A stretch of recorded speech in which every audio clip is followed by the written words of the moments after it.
सभी को नमस्कार। किन्हीं मित्र का ये प्रश्न था कि क्या तर्कों के माध्यम से कभी यथार्थ की सिद्धि हम नहीं कर सकते? क्योंकि हम देखते भी हैं कि जब दो व्यक्तियों के बीच में विवाद की स्थिति आती है, तब जिस व्यक्ति का तर्क प्रबल होता है वह व्यक्ति विजयी हो जाता है और सामने वाला दूसरा व्यक्ति हार जाता है। तो क्या जब हम शास्त्रों का अध्ययन करते हैं तो क्या जो यथार्थ पदार्थ की सिद्धि है क्या वह तर्कों से नहीं हो सकती? तो इस बात को समझने से पूर्व मैं आपको कुछ एक दो मुख्य बातें बताना चाहता हूँ। अगर हम जैन दर्शन पर विचार करें तो जैन दर्शन ने तर्क को प्रमाण माना है। जब उन्होंने परोक्ष प्रमाण की बात की, उस 5 प्रकार के परोक्ष में एक तर्क को भी शामिल किया। परंतु न्याय दर्शन ने जब तर्क की अयथार्थ अनुभव की बात की, जब अयथार्थ की बात की तो उसमें संशय विपर्य तर्क को रखा, जिसमें उन्होंने तर्क को प्रमाण की कोटि में नहीं रखा, अथवा ये कह सकते हैं उसको यथार्थ की कोटि में न रख के अयथार्थ की कोटि में रखा। अभी दो हमारे सामने विचार, दो प्रकार की जो मुख्य धाराएं हैं जो तर्क और इस पर बात कर रही हैं, उसके परिप्रेक्ष्य में अभी हम इसको समझते हैं। अगर अब हम इस पर थोड़ा विचार करें कि क्या तर्क के माध्यम से पदार्थ की सिद्धि हो सकती है अथवा नहीं हो सकती है, तो मान लीजिए कि मैं आपसे कह रहा हूँ, एक व्यक्ति ने कहा, जो सामने बैठा हुआ है वो कह रहा है इस जगत का कर्ता कोई ईश्वर है, क्योंकि अब वो तर्क भी दे रहा है। अब यहाँ पर सिद्धि क्या करनी है? सिद्धि करनी है क्या ईश्वर जगत का कर्ता है अथवा नहीं है। तो अब सबसे पहला व्यक्ति जो है वह कह रहा है कि ईश्वर जगत का कर्ता है। क्यों जगत का कर्ता है? क्योंकि यह पूरा संपूर्ण जगत एक कार्य है और कार्य का कोई ना कोई कारण अवश्य होता है। तो अब जब ये पूरा कार्य है तो इसका कोई कारण भी विशाल होना चाहिए, सुप्रीम पावर। तो इस जगत रूपी कार्य का कारण कौन है? तो है ईश्वर है, क्योंकि कभी भी बिना कारण के कार्य नहीं हो सकता। मान लीजिए यहाँ पर घट हो, जिसे हम कुंभ मटका कहते हैं, अगर कुंभकार बनाने वाला कुंभकार ही ना हो तो घट कैसे बनेगा? ऐसी जगत है, तो अगर इसके पीछे कोई सुप्रीम पावर कारण ना हो तो ये कार्य कैसे होगा? इसलिए हमें मानना चाहिए कि इस जगत का कर्ता कोई ईश्वर है। ये पहली विचारधारा है। अब ये एक व्यक्ति ने अपने विचारों को रख दिया कि कारण, अगर ये कुछ कार्य है तो इसका कोई ना कोई कारण अवश्य होगा, तो उसने कर। अब सामने वाला व्यक्ति जो ईश्वर की सत्ता को नहीं मानता, वो व्यक्ति कह रहे नहीं, इस जगत का कर्ता ईश्वर नहीं है। क्यों नहीं है? क्योंकि अगर इस जगत का कर्ता कोई ईश्वर है तो उस ईश्वर का भी कर्ता कोई होगा, और अगर हम उस ईश्वर का कर्ता किसी अन्य को बताएंगे तो फिर उस कर्ते का भी कर्ता बनेगा। तो ऐसे इसमें अनावस्था दोष आ जाएगा। जैसे इसको सामान्य उदाहरण समझ सकते हैं। जैसे मान लीजिए यह एक पुस्तक है, इस पुस्तक का आधार यह वस्तु, यह लैपटॉप है। अब इस लैपटॉप का आधार ये है और इस टेबल का आधार ये नीचे ज़मीन है, इस ज़मीन का भी आधार जो नीचे वाला कमरा है वो है। तो ऐसे एक के पीछे एक बढ़ता ही जाएगा, क्योंकि कारण, कार्य का कोई ना कोई कारण अवश्य होता है। तो जब ईश्वर कारण है तो उसका भी कोई कारण होगा। तो ये भी एक तर्क दिया जाता है कि इसमें अनावस्था दोष आएगा।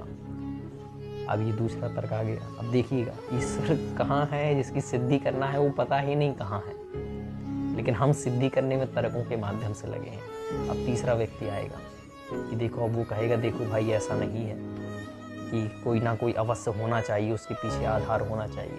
जैसे रेलगाड़ी चलती है, तो रेलगाड़ी चलने के लिए मान लीजिए उसमें 5 डिब्बे हैं, तो 5वें डिब्बे को चौथा डिब्बा खींचेगा, 4 को 3, 3 को 2, 2 को 1। पहले डिब्बे को कौन खींचेगा? कोई। पहला डिब्बा स्वयं ही करता है, वो स्वयं ही चारों को खींच रहा है और अपना भी स्वयं प्रकाशक, स्वयं को भी परिवर्तन करवा रहा है। तो इसलिए इसका कर्ता ईश्वर स्वयं ही सर्वशक्तिमानी सर्वज्ञ विभु। तो इससे क्या समझ में आता है? ये तर्क वितर्क चलते रहते हैं, परंतु इन तर्कों के माध्यम से यथार्थ की सिद्धि हो, ऐसा नहीं है। अगर मान लीजिए यहाँ पर मैं भी बैठा हुआ हूँ, यहाँ पर आप भी हैं और आपकी बुद्धि मेरे से तीक्ष्ण है और आप न्याय दर्शना चाह रहे हैं और मैं सांख्य दर्शना चाह रहा हूँ और हम दोनों के बीच में विवाद हो रहा है। अब मैं कह रहा हूँ कि एक प्रकृति नाम का तत्व है और आप न्याय चाह रहे हैं। आप कह रहे हैं प्रकृति नाम की कोई सत्ता नहीं है क्योंकि वो देखने में नहीं आती।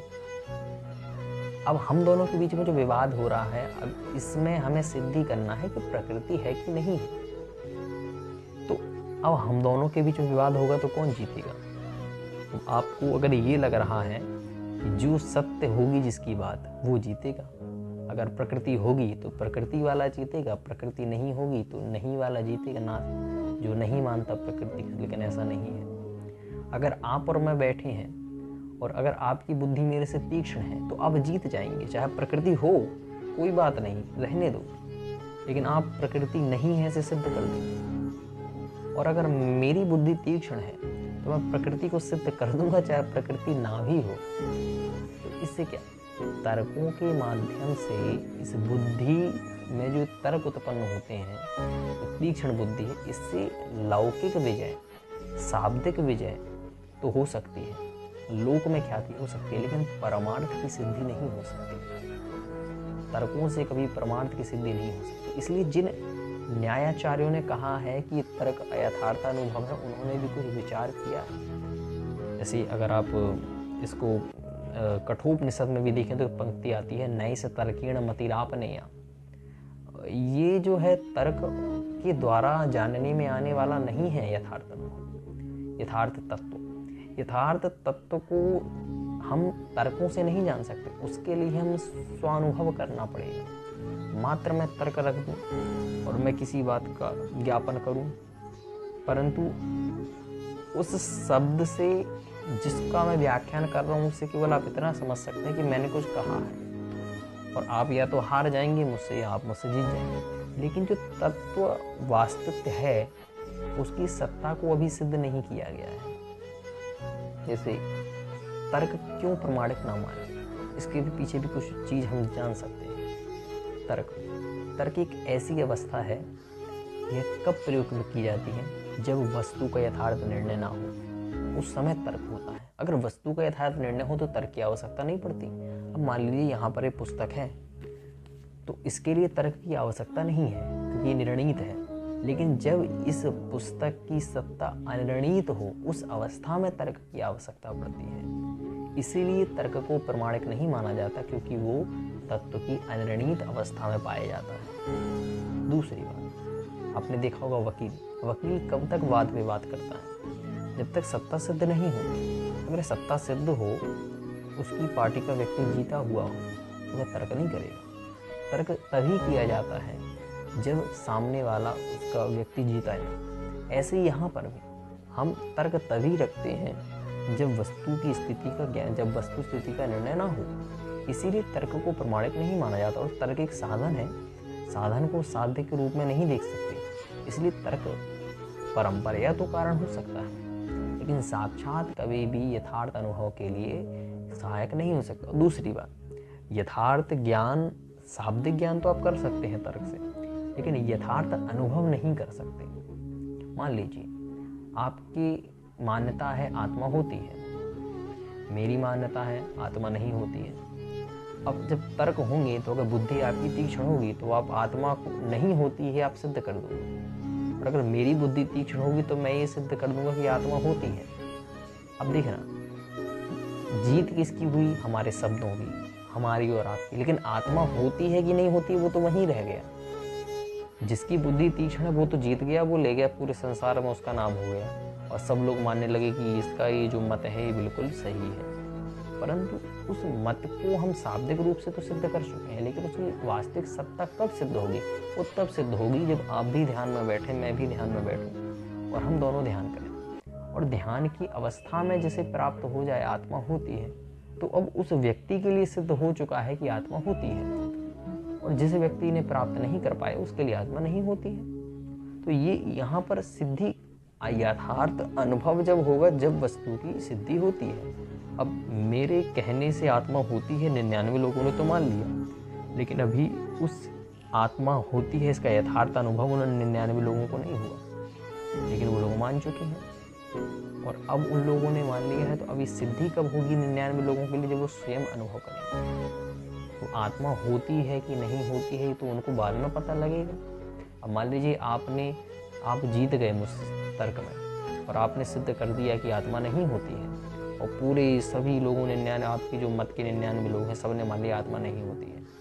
अब उनके लिए तो ये यथार्थ अनुभव हो गया वो, लेकिन नहीं, ये यथार्थ अनुभव नहीं, ये तर्क से कभी भी यथार्थ का ज्ञान नहीं होता। अब जब वो 99 लोग स्वयं अनुभव करेंगे तब वो कह पाएंगे कि आत्मा होती है अथवा नहीं होती। इसलिए ये तर्क और वितर्क एक ऐसी प्रवृत्ति है जिसके माध्यम से हम लौकिक विजय तो प्राप्त कर सकते हैं, परंतु कभी भी पारमार्थिक विजय को हम प्राप्त नहीं कर सकते।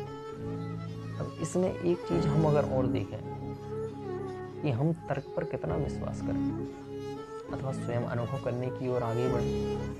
अब जैसे मान लीजिए कि एक फल है, अब यहाँ पर दो लोग बैठे हैं, एक व्यक्ति कह रहा है कि फल मीठा होता है, एक व्यक्ति कह रहा है फल कड़वा होता है।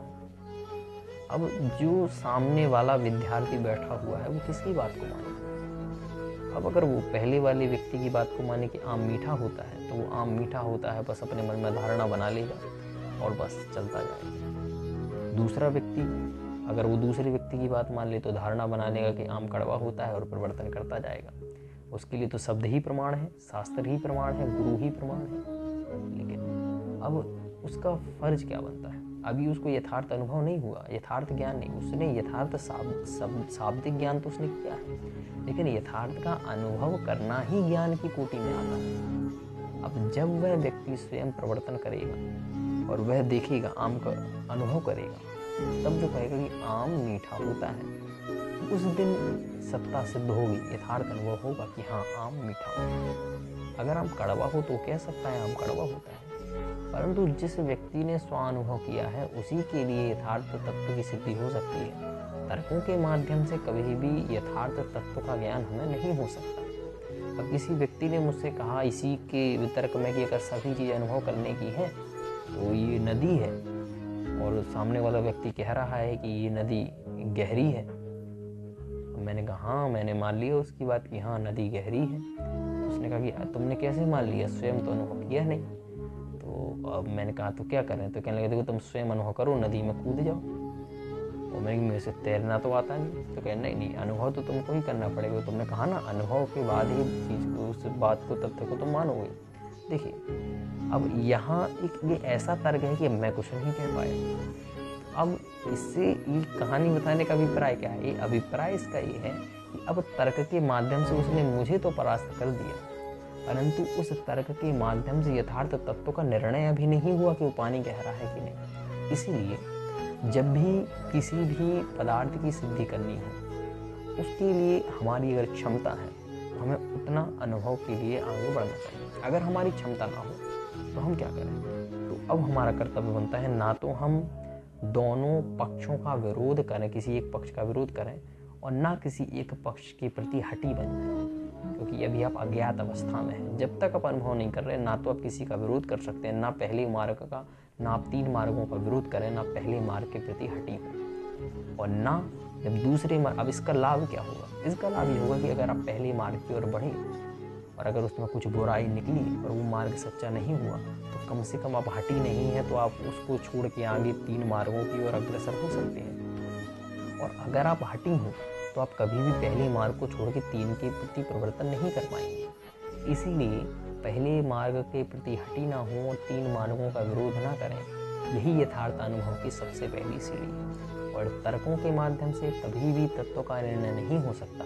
इसीलिए तर्क को केवल उतना सहायक रखें जितना हम परिवर्तन के लिए, हमारे लिए, जैसे हम एक स्थान से दूसरे स्थान पर जा रहे हैं तो जितनी गाड़ी सहायक है, साधन सहायक है, उतना ही तर्क सहायक मात्र माने, परंतु साक्षात उसको अनुभव के प्रति कारण न माने। सभी को नमस्कार।